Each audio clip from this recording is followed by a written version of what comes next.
할렐루야. 오늘도 거룩하시고 또 성결하십시오. 오늘의 말씀은 이사야 49장 14절에서 26절 하나님의 사랑은 결코 변하지 않습니다 입니다. 이 세상에 가장 강렬한 것은 사랑입니다. 사랑은 모든 것을 넘어서게 하죠. 사랑에는 남녀 간의 사랑이 있고 친구 간의 우정도 있습니다. 그러나 모든 사랑을 넘어서는 것이 있는데 바로 어머니의 사랑인 것이죠. 15절 말씀 보십시오. 여인이 어찌 그 젖먹는 자식을 잊겠으며 자기 태에서 난 아들을 긍휼히 여기지 않겠느냐. 그들은 혹시 잊을지라도 나는 너를 잊지 아니할 것이라. 여러분, 어머니의 사랑은 그칠 줄 모르는 사랑이지요. 10개월 자신의 몸 안에 작은 생명의 태 품고 그리고 자신의 모든 것을 흘려보내면서 생명을 키워갑니다. 그리고 그 생명이 이제 10개월에 이르게 되면 출산을 하게 되는데, 출산을 할 때 보면 정말 자기의 생명을 걸고 자녀를 낳는 것 아니겠습니까? 뿐만 아니라 그 낳은 후에도 오기야 금이야 하며 보호해 가는 것이 어머니의 사랑인 것이죠.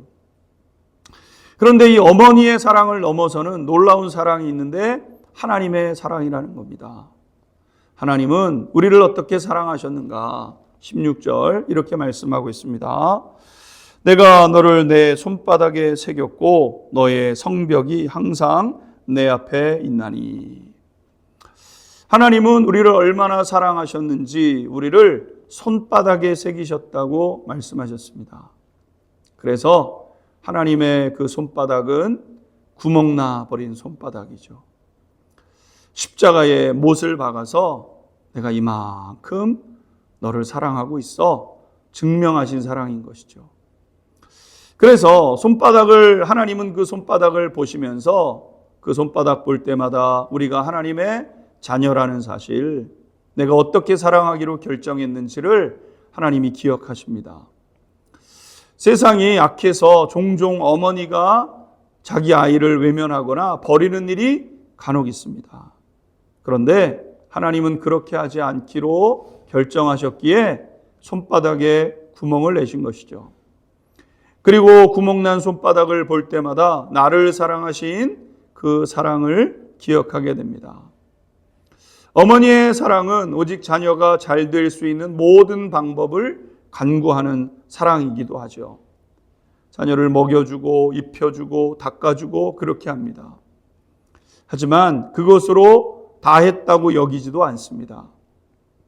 그래서 어머니들은 자녀들을 바르게 양육해 가는데 때로는 교훈하시고 심지어는 책망하시고 징계도 하시게 되는 거죠.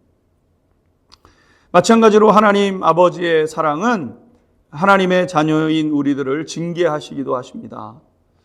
징계의 목적은 분명합니다. 잘 되라고, 바르게 살라고 징계하시는 것이죠. 오늘 본문 18절, 19절입니다. 내 눈을 들어 사방을 보라. 그들이 다 모여 내게로 오느니라. 나 여호와가 이르노라.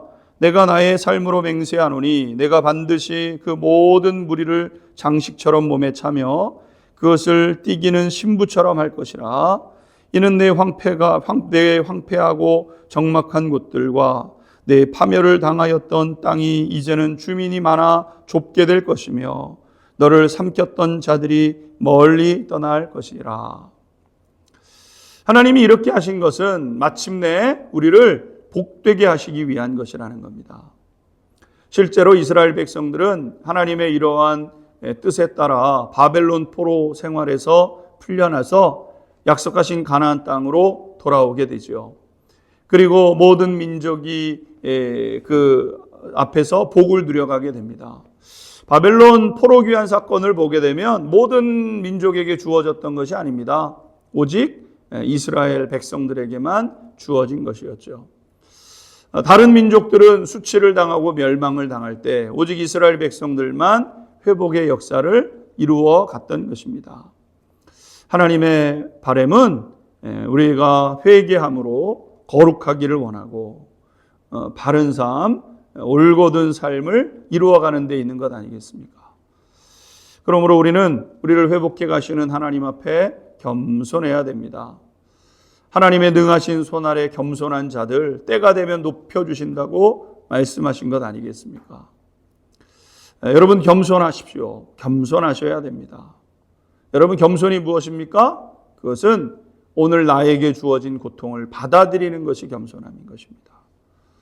하나님이 고통을 허락하셨다면 그거 감내해야지. 그럴 때 우리는 회복을 이루어가게 되는 것이죠. 우리 성도님들의 삶에 이러한 놀라운 은혜와 복이 임하게 되기를 주님의 이름으로 축원합니다. 기도하겠습니다. 하나님의 사랑은 어떻게 해서라도 우리를 온전케 하시고 그래서 복되게 하시겠다는 뜻인 것임을 다시 깨닫습니다. 그러기에 하나님의 어떠한 손길 안에서도 하나님 그것을 따르기로 결정합니다. 도와주세요.